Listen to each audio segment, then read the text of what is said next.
आइए देखें कि पाठ्यक्रम के अनुसार कक्षा में 3C का उपयोग करके कैसे सिखाया जाए।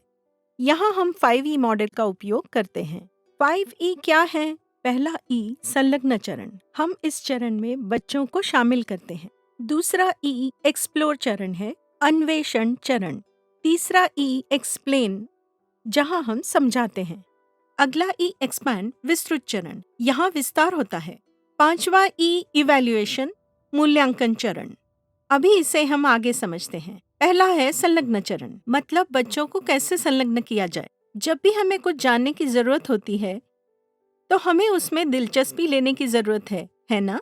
संलग्न अवस्था में गीतों, कहानियों और खेलों के माध्यम से हम अवधारणा के बारे में उनमें रुचि पैदा करते हैं। एक बार जब दिलचस्प बन जाता है तो वे अधिक जानना चाहते हैं। दिलचस्पी आने के बाद अब हम क्या करें? हमें इसका अन्वेषण करना होगा। हम यह कैसे करेंगे? एक्सप्लोर चरण में हम उन्हें सीखने के उपकरण देते हैं और उनके उपयोग के बारे में बताते हैं। TLM का उपयोग करके अवधारणा कैसे सीखे, यही हम सिखाते हैं। उपकरण का उपयोग करके बच्चे इसे समूहों में या व्यक्तिगत रूप से देख सकते हैं और अवधारणा को समझ सकते हैं। हम ये कैसे जान सकते हैं जिसकी वह कोशिश कर रहे थे उस अवधारणा को वो समझ गए हैं क्या? इसीलिए हम स्पष्टीकरण चरण का उपयोग करते हैं। इस चरण में सुविधाकर्ता क्या करते हैं? वो उन्हें प्रश्न पूछते हैं। आप क्या समझे? आपको क्या जवाब मिला? ये जवाब क्यों मिला? ये जवाब कैसे मिला? जब बच्चे इसे समझाते हैं तो सुविधाकर्ताओं को पता चल जाता है कि वे अवधारणा को समझ पाए हैं या नहीं। अब यदि बच्चे पहले से ही इस अवधारणा को समझे हैं तो क्या वे इसे अच्छी तरह समझ गए हैं? हमें कैसे पता चलेगा कि वे इसे समझे हैं या नहीं? क्या वे इसका विस्तार कर सकते हैं, यानी अपने जीवन में लागू कर सकते हैं क्या? या वे विभिन्न उपकरणों का उपयोग करके दिखा सकते हैं कि इस अवधारणा को समझ गए हैं या नहीं? हमें इस हिस्से को भी समझना होगा। इसी कारण से हम विस्तृत चरण का उपयोग करते हैं। इस सब के बाद जब सुविधाकर्ताओं को पता चलता है कि बच्चे समझ गए हैं तो उन्हें अंतिम चरण का उपयोग करना होगा, अर्थात मूल्यांकन या मूल्यांकन चरण। बच्चों के लिए औपचारिक और योगात्मक दोनों मूल्यांकन करना जरूरी है। औपचारिक मूल्यांकन और योगात्मक मूल्यांकन, इस तरीके से हम जान सकते हैं कि क्या बच्चे इस अवधारणा को समझ पाए हैं और हमें पता चलेगा कि क्या वे इस पद्धति को समझ गए हैं। तो यह 5E मॉडल है। इस मॉडल के माध्यम से हम कक्षा में 3C का उपयोग कर सकते हैं।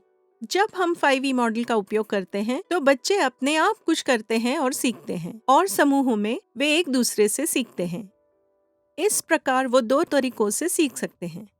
पहली बात यह है कि 5E मॉडल का उपयोग करते समय संलग्न चरण में और मूल्यांकन चरण में हम बहुत सारे खेल और गानों का उपयोग कर सकते हैं। क्योंकि बच्चे इन सब में अधिक रुचि रखते हैं, उन्हें पता नहीं चलता कि हम उनका मूल्यांकन कर रहे हैं, इसीलिए वे अवधारणा को अच्छी तरह से समझ सकते हैं।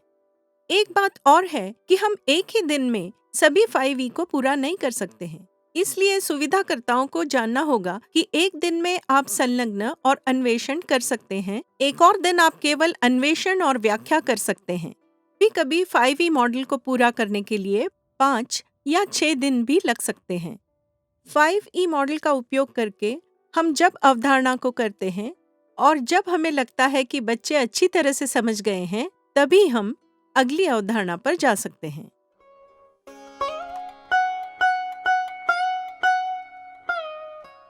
मैं सुनता हूँ, मैं भूल जाता हूँ। मैं देखता हूँ, मुझे याद है। मैं करता हूँ, मैं समझता हूँ। इसलिए जब हम इसे कर लेते हैं तो सीखना पूरा हो जाता है। जब हम गणित सीखते हैं तो ठोस से अमूर्त तक जाना हमेशा बेहतर होता है। बच्चे जो देखते हैं वह एक प्रकार की सीख है। वे जो करते हैं उसे हमेशा याद रखते हैं। इसलिए हम ठोस वस्तुओं का उपयोग करके उन्हें अवधारणा सिखाते हैं और उसे बेहतर समझने के लिए मदद करते हैं, और फिर हम अमूर्त की ओर बढ़ते हैं। ज्ञात से अज्ञात की ओर जाने का एक और तरीका है। बच्चे जो जानते हैं वहां से जो नहीं जानते उस ओर जाने के तरीके पर प्रकाश डालिए। तो हम ठोस चरण की ओर बढ़ते हैं। इसमें हम क्या करते हैं? हम कई शिक्षण उपकरणों का उपयोग करते हैं। अगर कोई शिक्षण उपकरण नहीं है तो हम उपलब्ध कुछ भी वस्तु का उपयोग कर सकते हैं। पर हम यहाँ क्या करते हैं? जब हम उन्हें कुछ उपकरण देते हैं तो वे उसे छू सकते हैं, देख सकते हैं और महसूस कर सकते हैं। फिर वे गणित देखने लगते हैं। अन्यथा गणित तो अमूर्त है। तो हम उन्हें गणित कैसे समझा सकते हैं? इसलिए हम इन ठोस वस्तुओं का उपयोग करते हैं। एक बार जब वे ठोस वस्तुओं के साथ अवधारणा को समझते हैं, तो हम क्या करते हैं? अमूर्त में जाने से पहले एक और चरण होता है। इस चरण को एक विशेष नाम दिया गया है, निरूपणात्मक चरण। हम यहाँ क्या करते हैं? बच्चों ने ठोस चरण में जो देखा है, हम इसे एक तस्वीर के रूप में या किसी अन्य तैयार संरचना में दर्शाते हैं। क्या बच्चे चित्र के रूप में इसे दिखा सकते हैं? कभी-कभी हम चित्रों या स्क्वायर लाइन बुक का उपयोग कर सकते हैं।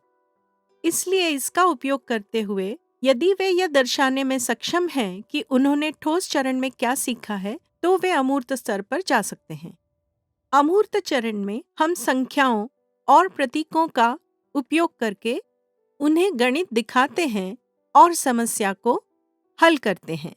जब हम ठोस से अमूर्त की ओर जाते हैं, तो निरूपणात्मक चरण मध्य चरण होता है।